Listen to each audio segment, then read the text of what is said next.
The views and opinions expressed are those of the speakers and do not necessarily reflect the views of KTOO Public Media. This program may contain discussions that include terminology or perspectives that reflect different time periods, cultural contexts, or viewpoints that may not align with contemporary standards or expectations.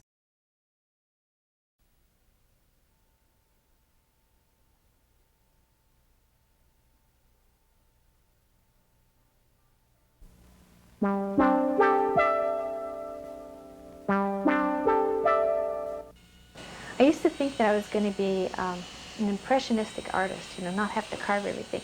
But I found that the more realistic I can get things, the more satisfied I am. It actually is starting to look like real faces, and real animals. I haven't really seen anything like it, and I would be surprised if anyone else has exactly. It's definitely from an abstracted point of view. We're trying to prepare students to be leaders in the future.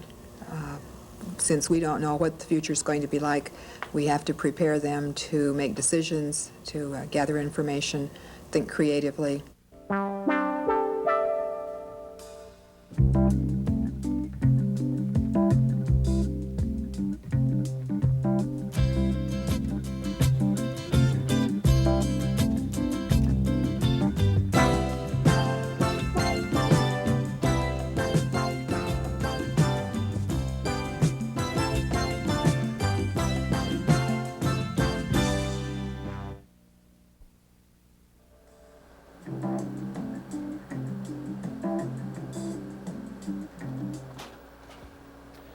Hello again, and welcome to Rain Country. I'm Scott Foster. This week we weave a creative thread through the fabric of our offering. We all have the ability and probably the need to create. The act of creativity can take place anywhere, even inside an editing room in a TV station putting together another edition of Rain Country. The dictionary defines creating as to cause, to bring about, to make, to originate. And who among us haven't appreciated the joy, the pride, and the satisfaction that goes along with creating something, even if it's small or big, important or unimportant, pretty or even ugly. We begin our creative offering this week outside a TV editing room in Wrangell with a woman who, among other things, creates faces on ivory. I came up to Alaska to do a gold nugget jewelry job. And I got fired after 5 weeks. I wrecked my car, and then I got another gold nugget jewelry job at Warburton's, and they let me go after 5 weeks because I was too creative. And so somebody said, "Oh, do you want to learn to carve?" So I said, "Fine, I want to." So I started doing this production bone job. I went over to this place, and it was all these big whale bones, and it was really interesting, And we carved walrus jawbone, and it was we did these little figurines that are all over the state, And that's how I learned, and I got my experience in bone, So I made a lot of mistakes that weren't as expensive as carving ivory. I wanted to do my own ideas after I learned to carve naturally, right? And so what I did was I got little bone scraps, and I could buy little scraps of ivory from the gift shops, because they'd come in, leftover native work. And so I'd get those, and I'd carve them. I saved up my money, and I got my own Fordham. And so I'd carve on Sunday afternoons. It was really fun. In fact, I would take my dog's bones and carve them, and nothing was saved. I carved a pumice stone one time, and, well, anyway, I started doing that, and then my first sale was $5, Oh, boy, just seemed like a lot of money to me for a little carving. So then I brought her some more things, and then my girlfriend and I went to the surprise gift shop in Anchorage, and she said, "Look, Cha, there's some billikens up there, and we've been carving billikens, So I said, "Anyway, I can carve billikens." And then the lady behind the counter said, "You can? Well, I'll give you $10 for every billiken you can deliver." And I said, "What?" So I carved 7,000. Cha has come a long way since those early years of carving bones and billikens. Today, this Wrangell sculptor is best known for her hearts, for her rosebuds, and especially for her faces. As you slab a tusk, you have the outer part of the ivory is solid, and then you have the inside, which is your core. Well, I could see that, and I wanted to use it, and so I would put a face inside of it. And then it would be really plain to me, so I would carve texture, you know, to make it look like hair, or not hair, but a ruff going out like that. And I could carve a little Eskimo face because they were nice and flat, you know. And I was really lucky to be able to carve a little flat face. And so then I started positioning him like that. And then I wanted texture, so I carved the hair. And then one time I got some old ivory, and I thought, boy, I wonder if I could do that. And one thing led to another, and I sanded it. And I looked down, and there was like a cobweb effect across it. And I thought, how interesting. So then I looked for more ivory that was like that, and I started getting more and more more into fossil and everything, and then it looked like hair going back like that. And then I got into texture, and texture started looking like a ruff. See, after you've carved for a while, you learn to project like a hologram into something, a piece of ivory, and you know, people say that there's something in the ivory coming out, but what it is you've learned all these things and your experiences in life, you project them, you know, and then you can see it, you know, and it's like a three-dimensional form. These are walrus teeth, and I use the root as the hat for the tooth. Can you see that? This is the root of the tooth, actually, and this is the cutting fascia. And then I carve it so that the head is positioned up under it, so it looks like a little cat seated on it. It's taken me years to be able to make it look like that. I love really bright colors like that. It's fun to work on them, you know. And I spend extra time when I see it's really good, you know. Plus, it's fun for me. I reward myself with the colored ones, you know, when I have to do, you know, several or something. A lot of the ivory I use is from 5,000 to 100,000 years old. I mean, the really dark stuff. And then the other ivory, to become old ivory that's legal, you know, that I can use, it has to be at least 100 years old. And I don't even like using white ivory anyway. You know, I don't want the animals killed. And I don't enjoy white ivory. It has a real peculiar smell. You can't see the scratches. It gives me a headache. And it's so boring. You make a cut, and you're still to white ivory, you know. Sitka roses I love because they're a huge flower, you know, and they open and close, and they're as big as a hand. Have you ever seen a Sitka rose? They're just so incredible. I really like them. And I do these on walrus teeth, you know, great big walrus teeth. And the color, I position the leaves and so that the color, the round part, is in the center. And then it, you know, it's really nice. I've carved a lot of rosebuds. I've gotten them to a place that they really are looking like rosebuds too. What I do is I start with a brown tooth or a dark tooth, and then I carve all the dark part away, and then I leave that little edge dark, so it just kind of outlines it. But then that's really pretty. I love the way the color came out on that. See, teeth grow in a circle, you know. So you get, if you follow the color, then you can use the color as it grows, right? And it's also stronger. And so if you carve around like that, you're getting the strength of the tooth, you know, so your petal isn't going to break off. Hearts are one of my best items. You know, we do all different sizes of them. And these are, you know, I like a variety, you know, and I like being able to make a variety. Because what you're dealing with and doing a lot of things is boredom and fatigue, you know. And I found that working with old walrus ivory, it's so interesting. It's like a kaleidoscope, you know. And the more variety you have, you do one piece and you're sanding it and you're sanding it some more and you're sanding it some more. It gets to be really beautiful, you know. So that's how you can do a lot of things. It's really hard to do one color, a whole lot of one color. Well, these are the three bears. And this is it was out of one very large test that I did it. I used to think that I was going to be an impressionistic artist, you know, not have to carve everything. But I found that the more realistic I can get things, the more satisfied I am. It actually is starting to look like real faces, you know, and real animals. I guess you just don't set your goals high enough, but I never thought I could ever be able to carve that well.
Some time ago, the Alaska legislature required that 1% of the cost of constructing public buildings be set aside for art in public places.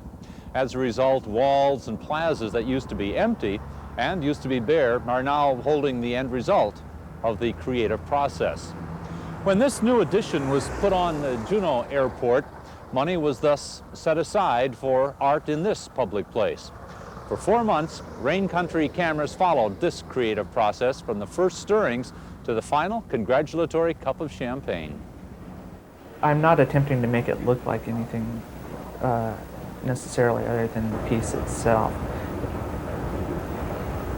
The basic idea is coming from the wing shapes of early historical aircraft, and the materials are just attempting to tie that to the concept of it, and also the metallic paints, golds and silvers and coppers that I'm using are all kind of a high-tech types of feelings and materials. Basically, I came up with I wanted to relate it to flying and to construction of early aircraft, because I was visually attracted to some of the early aircraft designs from some of the books that I got when I started thinking about this project. And also some of the sculpture and painting work that I've been doing in the last couple of years was kind of a direct carryover, just from a graphic point of view, into some of the early aircraft designs.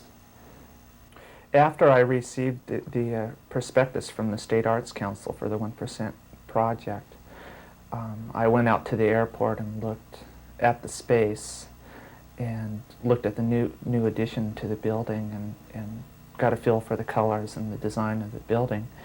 And I was thinking about aircraft or something that would be related to the space.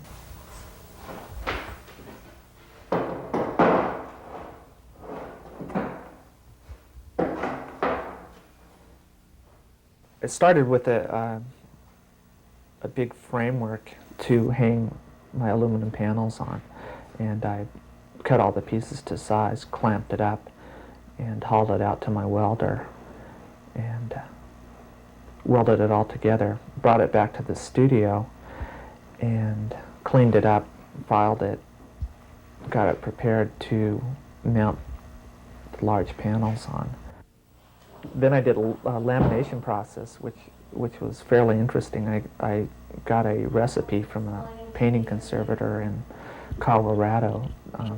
It's a wax resin mixture that I mixed up and applied hot to both the backside of the canvas and to the aluminum.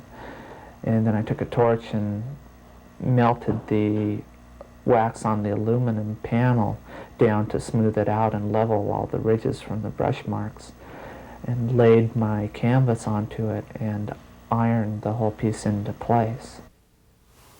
The next step that I went through was to paint the canvas out, my rough kind of undercoating drawing that the aluminum work would follow. And after I had an undercoat painted, I started laying all the aluminum out onto the panels in the design that it would eventually be at, and bent all the bars, clamped everything together with about 40 or 50 clamps. And when it was where I wanted it to be, I hauled it back out to the welder and tacked it into place, brought it back to the studio, figured out how to fasten it to the aluminum, and then about 6 of us lifted it up and put it on the easel and rolled it into the place for me to start doing some of the finish coat of the painting. The 1% for Public Art program is a state program, and I think also in the city now, that takes 1% of building construction cost and design cost and gives that towards decoration or filling art, putting art in these different public buildings. So on this project, they had a couple projects going into the airport, one by Bill Ray and one by me. I'm not even sure whether to classify it as a painting or a sculpture or a relief painting, or I'm really not sure. I haven't really seen anything like it, and I would be surprised if anyone else has exactly. It's definitely from an abstracted point of view.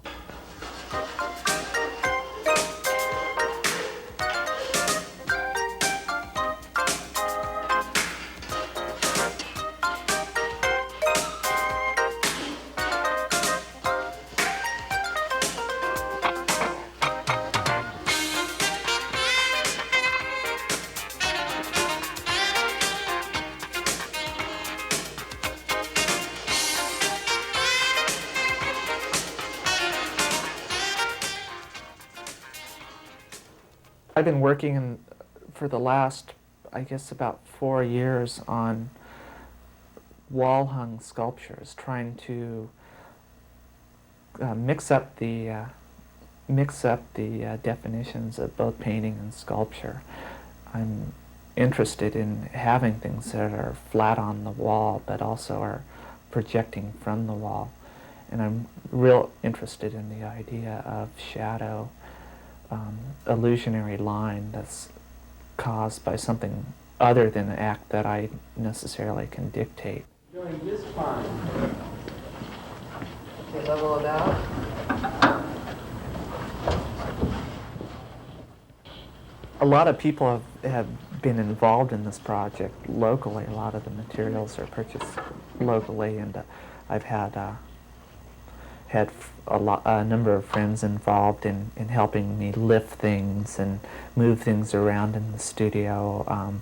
I've borrowed people's trucks, and I've had a lot of the aluminum bending done for me out at T&S Welding, and another friend has been doing all the actual welding for it. I've had a number of people in the studio giving me comments and pot shots and various critiques all along, which has been fairly helpful to me just to get somewhat of an idea of what the public is going to think about this. And my friend Marcia Wilcox has donated numerous hours in sanding and filing and commenting. It's really exciting, I think, to an artist to know that their work is going to be visible to a lot of people, and in a sense preserved. It hopefully will be in the airport for quite a while, and it'll be seen by thousands of people. So that's something fairly exciting to me.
We're all faced with making choices. Thankfully, some of the decisions are easy. Others, however, have to be wrenched out after sleepless nights and tension headaches. There are alternatives to making difficult choices and decisions, and some of those alternatives can be learned. Students in Ketchikan, Wrangell, Cake, Sitka, Haines, and Juneau are taking part in a process to solve problems creatively. Don't you think if the pollution got bad enough around the equator that you would eventually just smoke ourselves out? Because it would kill all the wild. If all of these the species continue to die out, it might disrupt the food chain. That, and if all the species died out, it would just be a matter of time before civilization kind of fell apart. They should just write that one down. Well, the human race would be more than likely be next. But We're trying to prepare students to be leaders in the future. Since we don't know what the future is going to be like, we have to prepare them to make decisions, to gather information, think creatively, work together as teams, because we expect that in the future people will have to be more cooperative and less competitive. So we've actually forced the students to work together as teams to solve a problem. One of the ways that we try to make them more creative in the future is that in solving problems for the future, is that we teach them divergent thinking. And I think that's one of the most exciting things about this program, is that we teach them to look for many possible answers to a problem, not find the right answer, not find the teacher's answer, but find all the possible answers to a problem. First thing they know is the topic. The example that we have this time is endangered species, and they know that topic, and they do research on that topic in general. Then when they come in for the timed portion of their problem solving, which is a 2-hour time, they receive a scenario that we call a fuzzy situation. And they read the fuzzy situation. The first step is to brainstorm different problems that might arise from the fuzzy situation. We will score up to 20 problems for them. Then they choose the problem that they want to solve. That's the second step. Then they brainstorm at least 20 different solutions for the problem that they have chosen to solve. Then they establish criteria for a good solution and apply those criteria to their solutions and then come up with the best solution. All in a 2-hour time period. They have to get it all down on paper so that the evaluators can score it. The resources that are available are rather extensive. Of course, we have a good school library. In Capital School Library, we have a little over 10,000 items. We have access to libraries, the other school libraries. We have access to the public library, to the state library, to the university library, not only in Juneau but throughout the state. And we have access to all these libraries right here at Capital School Library. Through computers and microfiche, we're able to look at the card catalogs in all of these libraries, and then if you find something you want, then we can request it via the computer. What we're teaching and learning at the same time is a new kind of scholarly search. So that's the first thing that we're after here. But this happens as part of a broader thing, and what these particular students are doing is researching endangered species with the idea of doing the Alaska problem solving or future problem solving endangered species problem. So the first thing that they need to do before they can consider actually solving a problem or about endangered species is to be knowledgeable on the subject. As the first step in problem solving, students brainstorm possible problems that might grow out of the scenario. I was going to say something about livestock. You know, people come in to move somewhere, they bring all the livestock, and they have to clear the land for grazing and stuff. After brainstorming problems, students choose one problem for creative attack. How might we prevent endangered species from becoming extinct in general? Next, students brainstorm many solutions to their chosen problem. The government could set up more guard posts for the animals' habitats.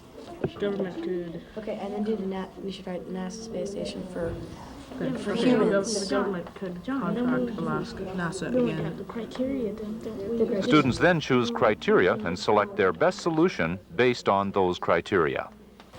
Okay. You got fastest, right? What? You got fastest? Yeah, longest lasting, least cost. No, fastest too. Least cost and easiest to put into action. Easiest, but fastest. Fastest to put into action. Okay, so what is this now? Put 9 and then 8. Yeah. Lease out. What about breeding? Oh yeah, put 7. Worldwide fund, that could get a lot of people. Okay, that's it. Who won? This one. Toy company. Toy company. This one was a Except toy company. I don't like the toy company. Me neither. One of the main goals is to help the students solve their problems more creatively. First of all, they have to decide on what problems are by brainstorming, and they are urged to use as much creativity and freedom when they are brainstorming in their groups. Another very important goal of the program that I see is clearer communication. I think the Future Problem Solving program is a good program because of the large number of students that can be involved in it, and the cooperative effort that's required of the students, I think, is an unusual aspect of the program that a lot of times you don't see in other programs.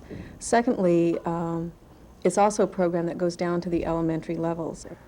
The Future Problem Solving program receives the vast majority of its money through a legislative appropriation called the Student Leadership Programs. It's one of 3 student leadership programs in the state. In addition to the monies that are made available through the legislature, school districts pay a small amount of money to have their problems evaluated.